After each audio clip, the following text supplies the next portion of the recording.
नमस्कार। सरस्वती शिक्षा समिति पाली के YouTube चैनल में आप सभी भैया बहनों का हार्दिक स्वागत है। आज हम हमारी कक्षा 9वीं का अध्याय 6 जिसके बारे में जो सामान्य जानकारी है वो लेंगे। अध्याय 6 का नाम है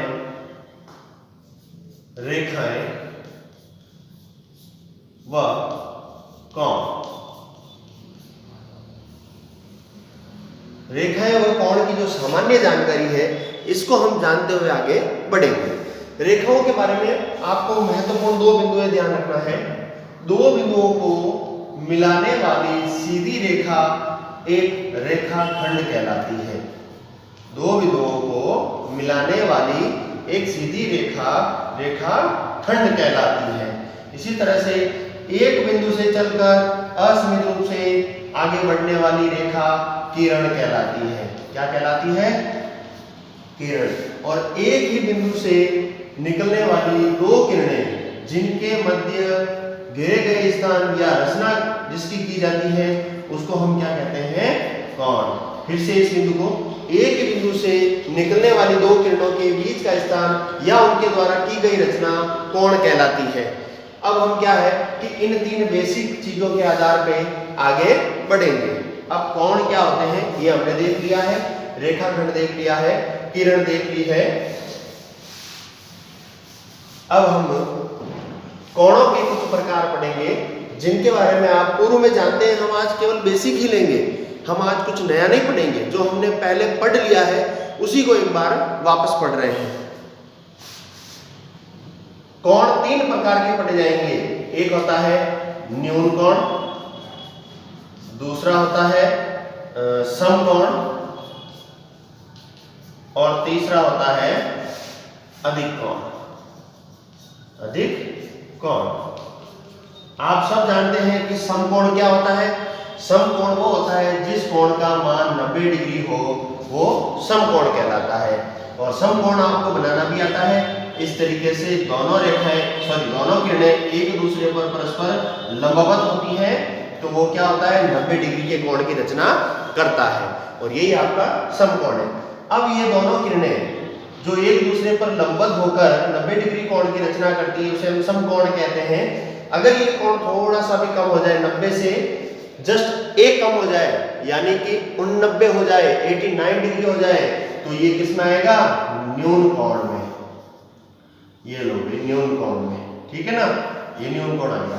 ऐसे कैसे अधिक कोण की हम बात करते हैं तो ये जो 90 डिग्री का कोण है इससे अगर 1 डिग्री भी अधिक हो जाए तो वो अधिक कोण होगा। इस तरीके से अपन अधिक कोण, न्यून कोण और समकोण की बात करते हैं। इनकी मूल परिभाषा क्या है? न्यून कोण 90 डिग्री से कम सभी कोण न्यून कोण कहलाते हैं। 90 डिग्री के बराबर सभी कोण समकोण कहलाते हैं और 90 डिग्री से अधिक सभी कोण अधिक कोण कहलाते हैं। लेकिन 90 डिग्री से अधिक कहां तक होते हैं? 179 डिग्री, 179 डिग्री, 180 नहीं, 179 डिग्री। क्योंकि जैसे ही 180 पर पहुंचेगा ये किरण पहले यहां से स्टार्ट हुआ, न्यून कोण में चल रहा था, सीधा आया तो समकोण हो गया, समकोण से बाहर निकला तो अधिक कोण हो गया और अधिक कोण से जैसे ये इसके समांतर हो जाएगा तो ये कितने डिग्री कोण की रचना करेगा? 180 डिग्री। और ये जो 180 डिग्री कोण है ये एक रेखा पर स्थित दिख रहा है, इसलिए हम इसे क्या कहेंगे? ऋजु या सरल रेखा कोण या सरल रेखा कोण। फिर से देख लो, आपके बात समझ में आ गई ना? न्यून कोण, समकोण, अधिक कोण, सरल कोण या ऋजु कोण। इसके अलावा इसमें कुछ नहीं है कोणों में, आपकी यही बेसिक चीज है जिसको आपको लिखना है। और इसके बाद में कोणों के प्रकार के साथ साथ आपको इसके दो नियम है वो भी पढ़ने हैं। दो चीज है यहाँ पे, एक है पूरक कोण और दूसरा है, इधर लिख देता हूं, समपूरक कोण। समपूरक कोण, इन दोनों कोणों की हम चर्चा करते हैं। पूरक कोण क्या होता है? वे दो कोण जिनका योग 90 डिग्री हो, वे दो मैं जो बोल रहा हूं उसकी ओर ध्यान देना। वे कोण जिनका योग 90 डिग्री होता है, या वे दो कोण जिनका योग 90 डिग्री होता है, उनको हम आपस में एक दूसरे का पूरक कोण कहेंगे।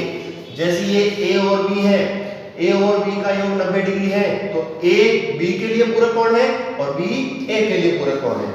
ऐसे कैसे समपूरक, समपूरक में क्या आता है भैया, सम और पूरक, यानी कि समान पूरक, पूरक के समान, पूरक के समान कितने, दो, तो पूरक कितना होता है 90, तो 90 के समान दो कोण लेते हैं, तो 90 और 90 कितने होते हैं 180 डिग्री।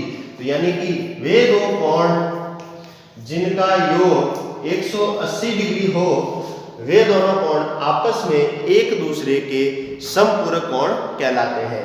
जैसे ए बी के लिए समपूरक होगा और बी ए के लिए समपूरक होगा। इसके लिए कुछ उदाहरण देखते हैं। जैसे 30 डिग्री है एक कोण, तो इसका समपूरक कोण 60 डिग्री होगा, क्योंकि 30 और 60 का योग 90। ऐसे ऐसे एक कोण 40 है तो दूसरा 50 डिग्री, इन दोनों का योग भी 90। ऐसे कैसे यहाँ पे भी 110 डिग्री एक कोण है तो दूसरा 70, एक कोण 45 डिग्री है तो दूसरा कितना हो जाएगा 135 डिग्री। इस प्रकार से आपको पूरक और समपूरक की भी बात समझनी है। फिर अपन आगे चलते हैं इसके लास्ट बिंदु की ओर, जो बिल्कुल सा नॉर्मल है इसके लिए। हाँ, एक नियम आता है, अभी आपने जस्ट एक सीखा है, एक रेखा थी उस पर बने कोण 180 डिग्री होते थे कुल, कितना 180 डिग्री। इस रेखा पर बने कोणों को भी क्या कहेंगे, रेखीय कोण। क्या कहेंगे, रेखीय कोण। अब देखना यहाँ पे, इस रेखा पर बने सभी कोणों का जो युग्म होता है, दो या दो से अधिक, चाहे कितने कोण हो, वो सब आपस में इस नियम के द्वारा 180 योग बनाएंगे। इस नियम को हम क्या कहते हैं, रेखीय या रैखिक कोण युग्म। युग्म का मतलब होता है जोड़ा।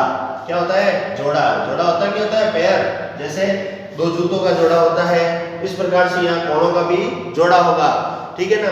तो अब यहाँ पे इस 180 डिग्री कोण वाली इस रेखा पर मैं कितने भाग कर दूं, जैसे मैंने ये एक किरण बीच में खींची है, तो इसके द्वारा ये दो भागों में बढ़ गया, एक ये हो गया, एक ये हो गया। इस कोण का मान ए और इसका बी, तो रेखीय कोण युग्म की सहायता से ए और बी इन दोनों का योग कितना हो जाएगा 180। आपको यहाँ पे ए का मान जैसे दे दिया 40 डिग्री, आपको बी निकालना है, तो इस रेखीय कोण युग्म नियम की सहायता से आप निकाल सकते हो। जैसे यहाँ रखा आपने 40 डिग्री प्लस बी बराबर 180। अब यहाँ पे बी तो रहेगा, इस 40 डिग्री को इधर से उधर जो है अपने पक्षांतरण करेंगे, तो 180 में से 40 गए 140 डिग्री, तो कोण बी का मान कितना आ जाएगा 140 डिग्री। इस तरीके से फिर आगे, जब दो रेखाएं एक दूसरे को प्रतिच्छेद करती है, तो प्रतिच्छेद करने के बाद उनके अभिमुख की ओर बने कोण, अभिमुख मतलब एक दूसरे के, एक बिंदु के दोनों ओर बने कोण बराबर होते हैं। क्या होते हैं, बराबर होते हैं। जैसे ये कोण इसके बराबर होगा और ये कोण इसके बराबर होगा, तो दोनों दिशाओं में बने कोण बराबर होते हैं। इस नियम को हम क्या कहते हैं, शीर्षाभिमुख कोण। शीर्षाभिमुख कोण, तो ये शीर्षाभिमुख कोण नियम से ये दोनों कोण आपस में बराबर होंगे। मैं आपको लिख के दे देता हूं, जैसे कोण 1, 2, 3 और 4। तो अब आप क्या लिखेंगे, शीर्षाभिमुख कोण नियम से कोण 1 बराबर होता है कोण 2 के, और कोण 3 बराबर होता है कोण 4 के, ठीक है ना। इसी के साथ आज का हम अध्याय यहाँ समाप्त करते हैं। आगे की कक्षा में हम इससे आगे बढ़ेंगे, जब तक आप इनको बहुत अच्छे से याद करें, क्योंकि आगे की कक्षा में हम अपना 6.1 का जो भी क्वेश्चन है वो क्वेश्चन करेंगे। धन्यवाद।